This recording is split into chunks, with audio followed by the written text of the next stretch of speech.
Hey, what's up there, people? Steve here. I just thought I'd take some time on this wonderful viral video place, otherwise known as YouTube. I'm gonna get the word out on it. I swear I will. As if it's already not, that was me being sarcastic. Anyways, I just wanted to take some time because I am a huge wrestling fan and I just wanted to rant about what's going on in the business, really. I mean, seriously. We have WrestleMania 27 coming up here, folks. WrestleMania 27. I'll start out with WWE and then I'll get some TNA, but I only have so much time here. But anyway, WrestleMania 27, in my opinion, they're doing a lot of things wrong. I like where they're going with The Miz in the sense that, he's your classic heel champion, escaping by the skin of his teeth and things like that, but, he's but at the same time they're watering him down. I love that they're bringing The Rock in. I love that they got him going with John Cena, but they should have just let the fans see what they want to see. John Cena versus The Rock, and it should have been John Morrison versus The Miz at WrestleMania. That would have been a lot better. John Morrison's been working his ass off. He had a good feud with Sheamus before they started punking Sheamus, and it looks like Sheamus is slowly slipping down to mid-card hell, which is another big fuck up that I'll get to. I mean, he earlier, like in 2010, when he first come in off of ECW and we started bringing him into Raw, he's got a rocket up his ass. He's just rolling through people. He has a great feud with Triple H, has a hell of a feud with John Morrison. He was a great heel. The people loved to hate him.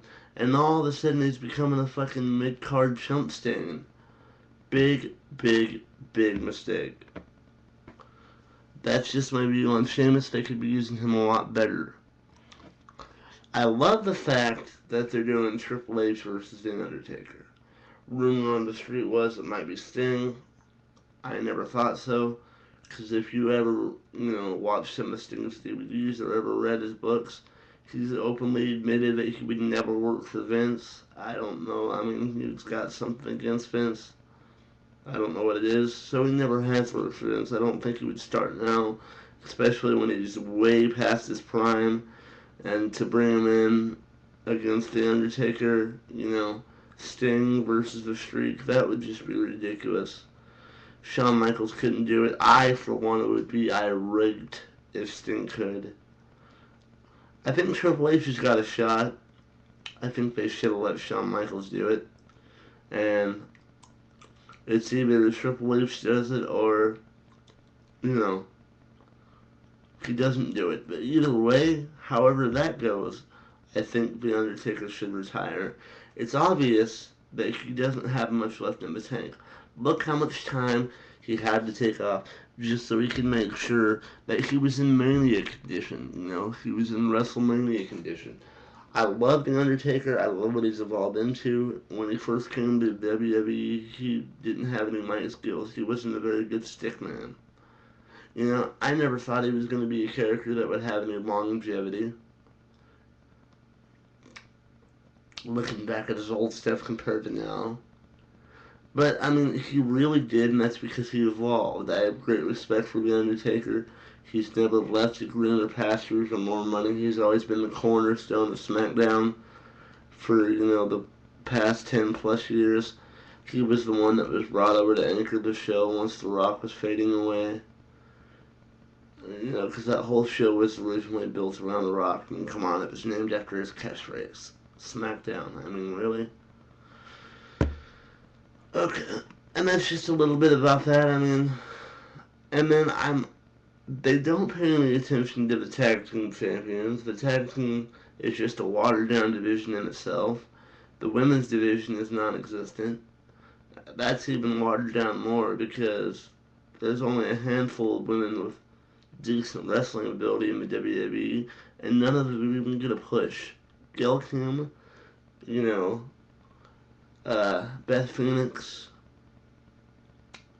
you know, Eve Torres isn't so bad. Michelle McCool is athletic, but she only gets a pass, and because she's Mrs. Taker, she's not the best wrestler. But I mean, Kelly was slowly improving, but they push the wrong people, and they don't push Nydia hardly at all, and she's got great wrestling ability. In my opinion, the only three divas with decent wrestling ability in the WWE right now are Beth Phoenix, Gail Kim, and Natalia. There's some other ones that are so-so, but those are the top three. And then they got the signing of Awesome Kong, or Amazing Kong, or whatever they plan to call her. Where's that gonna go? Is she just gonna run roughshod over the Divas division and be like a big show of the Divas division and just maul everybody? That's the only way I could see it happening.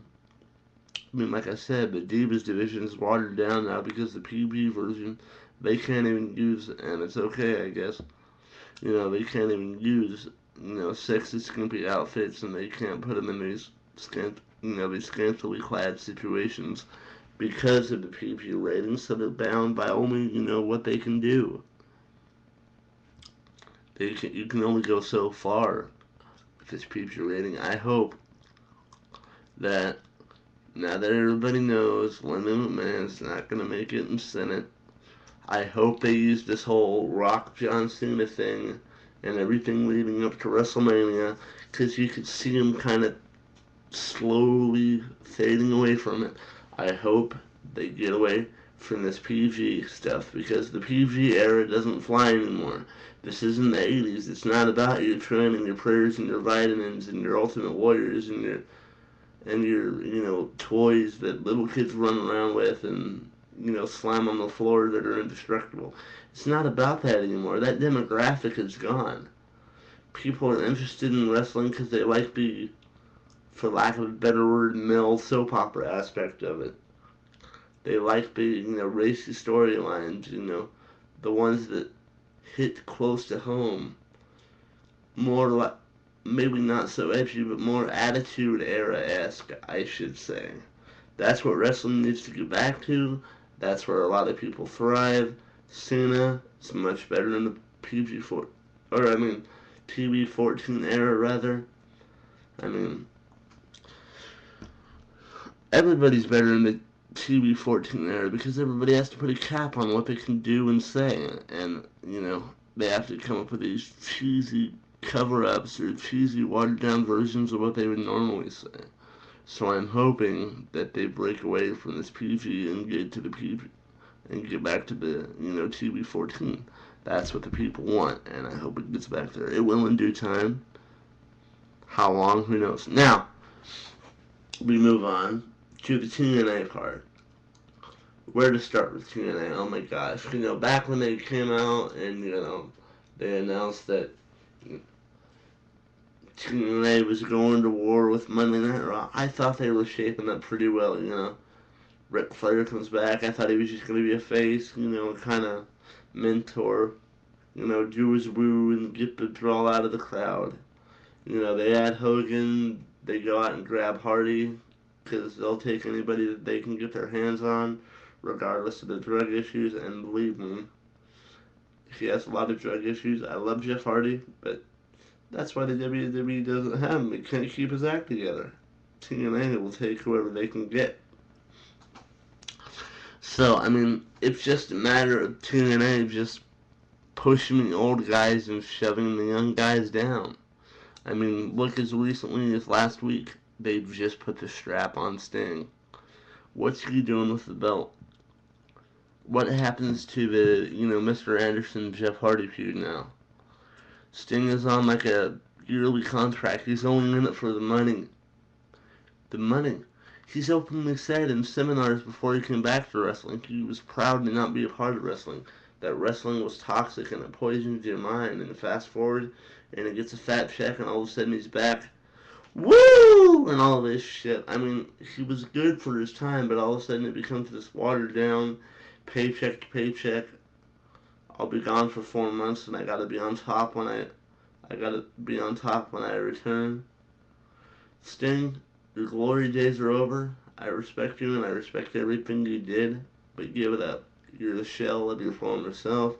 And you, along with a bunch of other old farts in TNA, are just holding the young people down. There's nothing else I could say, really.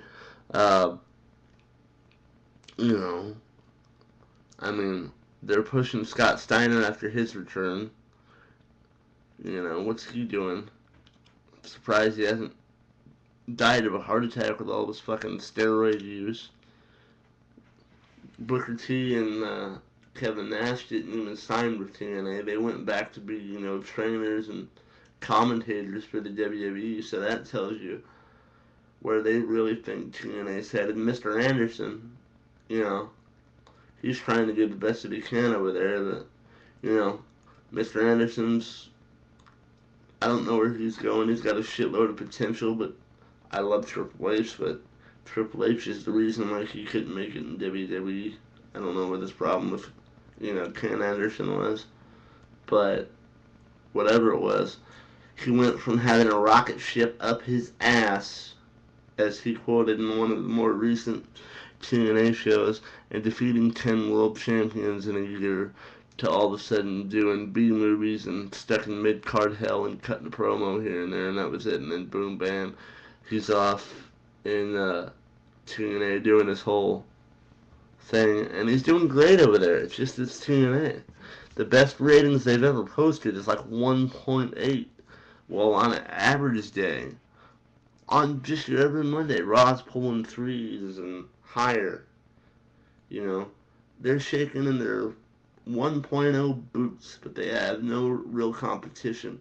Ring of Honor would blow them out of the water if they can get a decent TV deal, but they don't have the money to get a lucrative TV deal. That's the only thing that's got TNA hanging on. All it is, bottom line, old farts.